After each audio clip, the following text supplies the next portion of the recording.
get started on this review on Your Honor. Okay, the episode starts out with Jimmy Baxter is listening to the 911 call tape that his son was dying and the person that was on the other end wasn't talking, so he was just listening to that tape. So this whole episode, Jimmy has just been in a funk with his son being dead, and to the point that he damn near beat up the bird. I'm not talking about like these bird chicks. I'm talking about he actually just sit up here and beat a bird. Like, I'm like, what did the bird do to you? But so now we go to the next scene, and Michael ends up meeting up with his friend Charlie that we saw in the first episode. So he asks his friend Charlie, can he get rid of a car for him, which is Adam's car. So Charlie agrees. So Charlie's like, you know, we friends, we buddies, da-da-da, you my brother and all that stuff. So then after that scene, Michael ends up going out to some type of breakfast Denny's place with his son, and he ends up talking about a case. He was asking the waitress some questions because he said he had to do a case that involves the shotgun door and stuff, which we saw in the first episode. He already resolved that case, but he was just trying to use her as a form of tomorrow is yesterday. Like, we are in yesterday. China, in a way, teach your son how to be a trickster and a liar. Because then after that, Jimmy, no, yeah. Okay, so then after that, I'm not going to talk about Jimmy, because Jimmy was all in the funk all damn season, so all he was doing was crying. Michael takes his son to go to the grave, and he keeps on telling his son, yesterday is tomorrow. Like, yesterday is tomorrow on our stuff, right? And yesterday, yes. He kept on saying yesterday. Like, it was like, okay, I get it. You trying to train the brain to forget about that accident to make his son believe, or make yourself believe that didn't happen that day. You trying to make him into a damn trickster. That's what you trying to do. You trying to implant the story so people can believe it. Like, today is yesterday. Today is yesterday. Like, today, we went to the graveyard today. So, yesterday, we did everything we did today, yesterday. So, trying to get him to believe in the lie of he did not just ran over this little boy. And this episode was just really, you know, torture porn. It was just... Then after that, who else? Yeah, then after that, we go to the Detective Costello, her nosy, Karen ass. She come to meet Michael. And she goes to meet Michael because she was just checking up on the whole police report he was trying to put in. And she was just checking up on him. So I guess they have a relationship. Like, she handled the case with his wife. And when she got there, she asked him, like, what was you trying to report? And he was all like, Adam's car is stolen.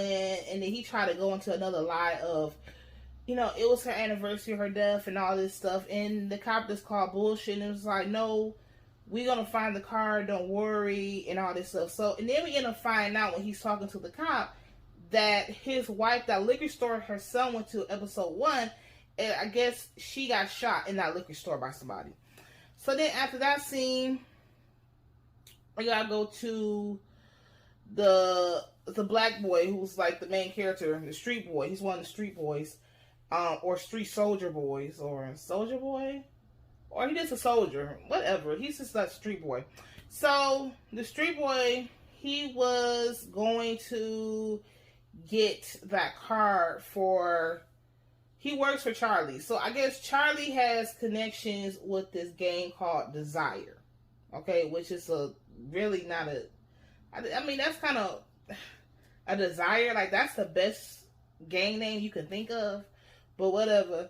So I guess the little boy works for that gang, and Charlie has connections to that gang because I guess Charlie's in the police field.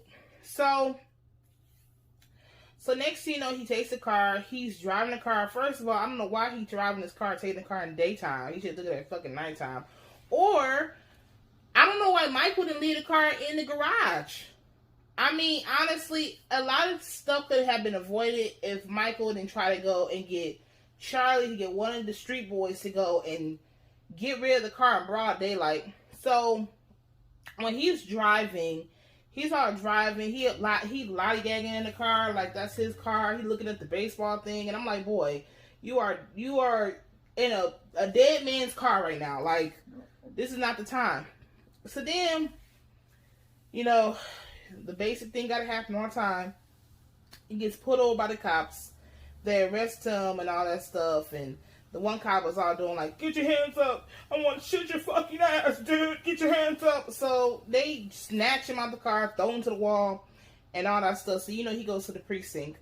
So then after that, we go to Michael. Michael's back to being the judge that he is not anymore. So he's, I don't know, they make Baton Rouge people look retarded as fuck, because he had one of these guys come up here for the court case, and he asked him, you missed your court date yesterday or something like that. Where was you at? And the guy was, I was at my grandfather's funeral. And he asked him a question, and then he kind of figured that the guy was lying, because he asked the guy, first he asked him something about the graveyard and all that stuff, and then the guy gonna say figure of speech. It's like, okay, don't play with me. Don't play with my time. No, come up in this courtroom acting dumb. So next thing you know, Michael asks him, who's your, okay, so if your grandfather died, you know, is that your mother's father or is that your dad's father? He gonna say, father. And I'm like, okay. Then Michael gonna ask him, so let me guess, you had the same name? Oh yeah, how you know? I'm just gonna soak it up to, they got lead in y'all water. Y'all are victims of lead poison. So, let's go back to the street boy. I don't know what was his name. I just wrote street boy. He gets in the precinct and he just starts talking, talk. He started talking to one of the cops. First he asked if he wanted sandwiches and stuff, so I guess he was hungry. But then when he started talking about how he told the cop, check my possessions and stuff. He said, cause you like baseball. He was trying to show off like that was his car or something. And next thing you know, across the town, next scene, Michael is in his office and he gets a call from the cop. Because, you know, earlier in the scene, Michael told Adam that everything was okay, everything was going to be handled, you know, the car, everything, but it was a sloppy ass job. So, you would think that Michael's a judge, that he would have some connections. So, Michael tells, okay, so the cop tells Michael she fought the car. And Michael was just like so happy. He is just so happy she found the car. No, he's not. He is pissing his pants when she called. So then he gets there, checking out the car. Then she's looking at the old hoop thing. She's all like, ooh, the car smells really bad. She said, it smelled like dog. And it's so funny that they keep talking about this fucking dog symbolism. Because clearly they gonna need some fucking protection. But then Michael was like, oh, that's his Django. You know, he pissed in the car or something like that. And I'm like, y'all still talking about that unloyal ass dog. So next, you know, the cop, so they talking, he's just on the edge. He just like, okay, let me take the car, let me go. And then he tells the cop, you know, I have a confession. When I jog, you know, I leave the keys on the left side of the tire, like the left side of the car, the front tire. And she said, well, that's going to be bad for insurance. And he was like, oh, whatever.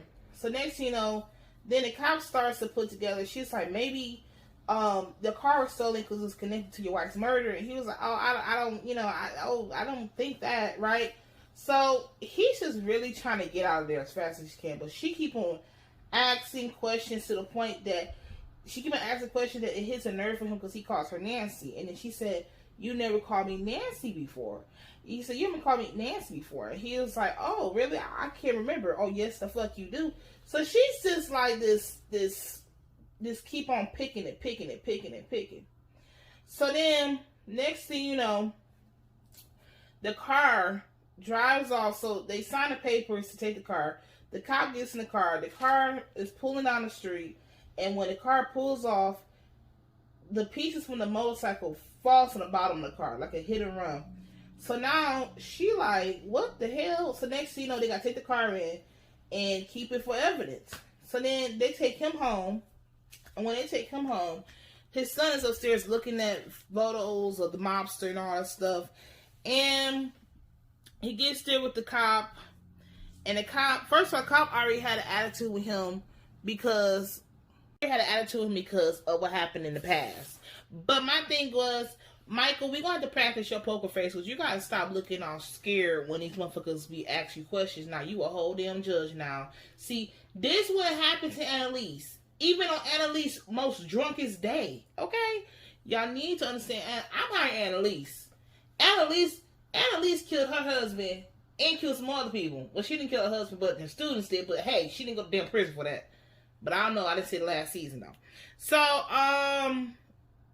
yeah, the cop takes him home, and next thing you know, when the cop come in with the father, here come Adam. Oh, ooh, I don't like Adam. He got my motherfucking nerves. He come right downstairs talking about, I'm sorry. And then Michael gonna say, oh no, they found your car, right? And he's like, yeah. So then the cop is standing there, and the cop was like, well, damn, well, this cop gotta use the bathroom. But my thing is, how you gonna sit up here and be rude to me and shit, knowing I'm the motherfucking judge, and now you wanna use my bathroom? Bitch, you better go piss in your fucking car. So they let him go use the bathroom. Then the cop come out the bathroom, and the cop was all like, you dried out hoopty. And then his son gonna say, that was my mom's car. Or he couldn't have said nothing at all. Like, he couldn't like, it's a car. Like, you wanna buy me a new one? So then the cop leaves.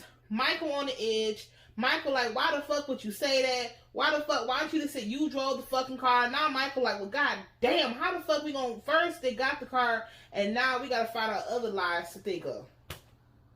So then, next you know, Michael's yelling at Adam. Adam can't take and yelled at. His ass start having a fucking asthma attack or a panic attack. He falls on the ground, start crawling and shit. I'm like, Adam get on my motherfucking nerves, dog. Like, boy, you know you in serious trouble, right? You not taking this shit legit, right? So, next you know, Michael sits him down. Michael asks, did anybody see you in the car that day, that incident? Did anybody? He said it was a homeless guy.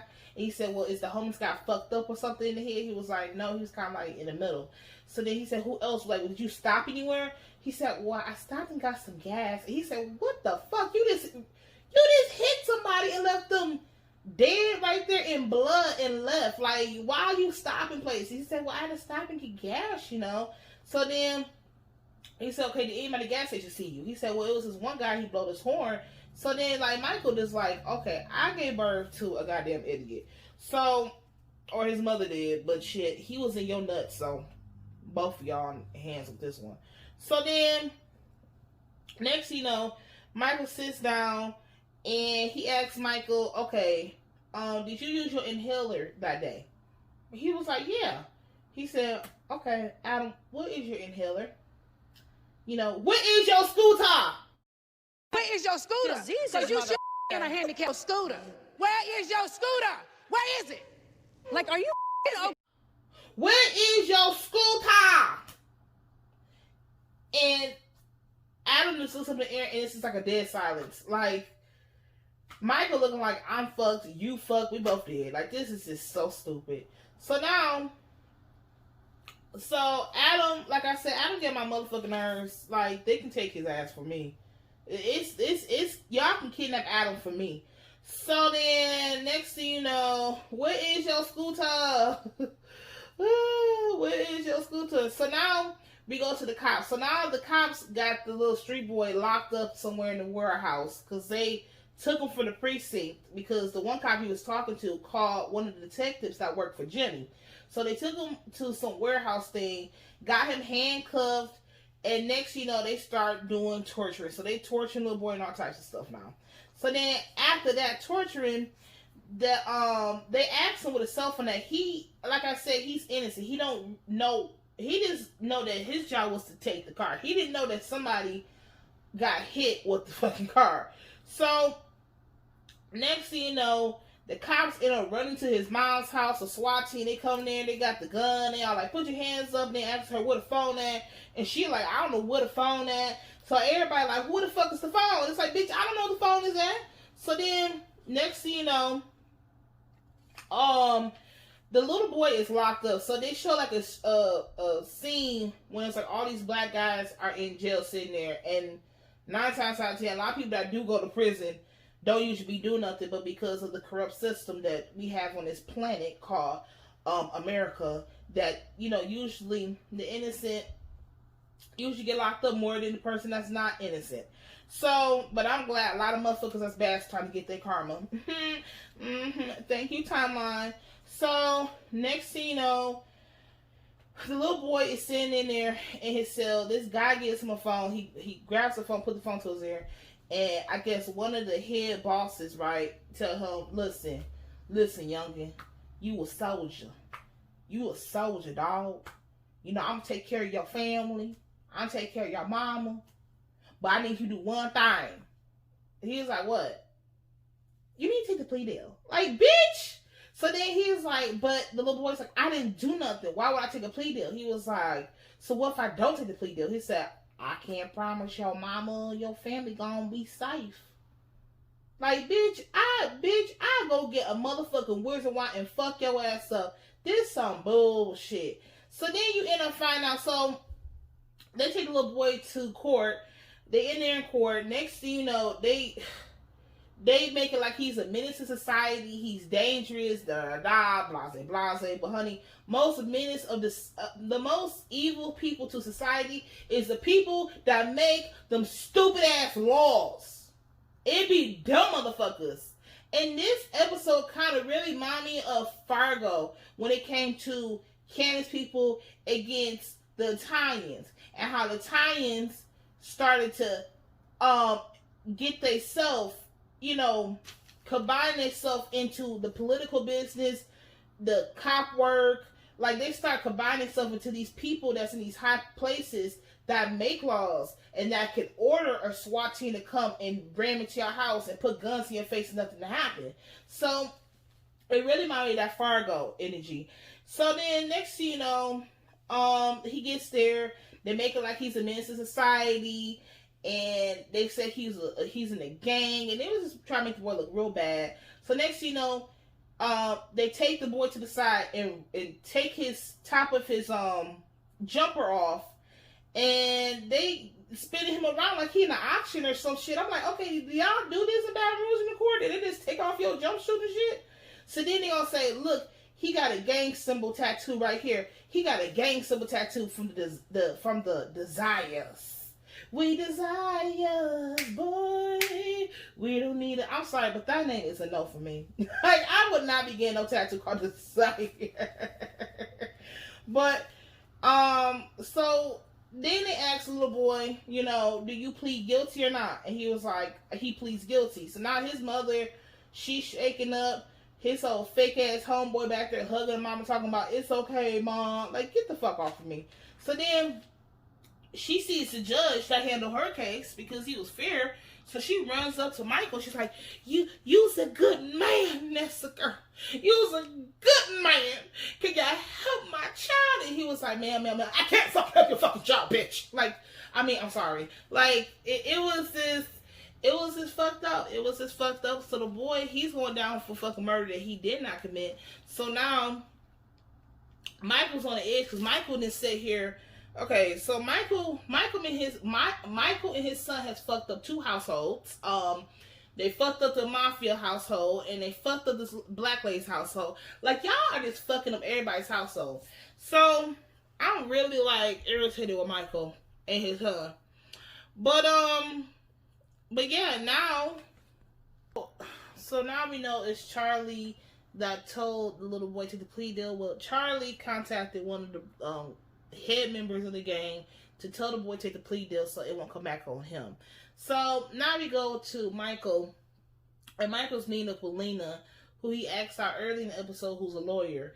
Can she, you know, help with the case with the little boy that's, you know, said he pleaded guilty? Because Michael knows he's not guilty. So she like, why him? And she's like, why him? And he's like, you saw how he humiliated him. And she said, you didn't answer my question. Why him? So then he was all like, you know, he is the one that stole Adam's car. But he's like, but the way that went down, it wasn't right. So then she's like, fine, I agree to it. And then she agreed to it because, you know, he trying to get him a little boo thing. So he gonna try to date her. But he a trickster. Is he a Virgo? Is you a Virgo, Michael? Because you too much of a trickster. And that is it for this episode, because I'm tired of his irritating ass son. Adam gets on my fucking nerves. I do not like Adam, and I hope the mafia comes and get his ass, or anybody, because he got my goddamn nerves. Michael, I tried, but it's enough for me, dog. So, make sure y'all like, subscribe. Don't be stingy. Like, subscribe, especially if you're watching the damn video. You know, comment, tell me what you did in the episode. Y'all know the basic shit. Like, support a girl. Don't just stalk a girl. I know I have stalkers, but support them. So, yeah, that's it for this episode. Bye. Because you know what to do, which is subscribe. We almost at 50. Come on.